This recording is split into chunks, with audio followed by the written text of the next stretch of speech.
Samantala mga katropa, minister ng BMBHTE BARM pinagbibitiw dahil sa questionabling 1.9 billion pesos na procurement na di dumaan sa tamang proseso.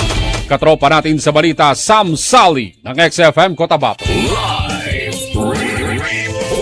Report. Ipinagutos ni BARM Chief Minister Abdurrauf Makakua kay MBHT Minister Mohagir Iqbal ang pagbibitiw sa pwesto matapos ang kontrobersyal na 2.247 billion pesos na transaction sa Ministry of Basic, Higher and Technical Education, Bangsamoro, Autonomous Region ng Muslim Mindanao. Ang pagpapababa sa pwesto ni Minister Iqbal ay pinagtibay sa liham na pirmado ni Chief Minister Makakua. Batay sa report, lumalabas sa audit findings na Commission on Audit na nakita ng paglabag sa procurement requirements ang mga kontrata nagkakahalaga ng 1.95 billion pesos. Ayon kay Makakua, naapektuhan nito ang tiwala ng publiko sa BARM government dahil sa kontrobersiya. Samantala, tinanggihan ni MBHTE Minister Iqbal ang panawagang magbitiw sa pwesto matapos na makatanggap ng liham mula kay Chief Minister Makakua. Sa kanyang liham, sinabi ni Iqbal na preliminary findings pa lamang ang audit at walang formal na kaso at criminal investigation laban sa kanya ang Commission on Audit. Iginit ni IQ na hindi siya magre-resign at handa siyang harapin ang anumang investigasyon. Binigyang din pa ni Iqbal na ang pagbibitiw sa gitna ng audit ay maaring ituring na pag-amin sa pagkakasala kaya mas pinili niyang manatili sa pwesto habang nagpapatuloy ang investigasyon. Si Iqbal ay dating Chief Peace Negotiator ng More Islamic Liberation Front at Principal Signatory ng 2012 Framework Agreement on the Bangsamoro at 2014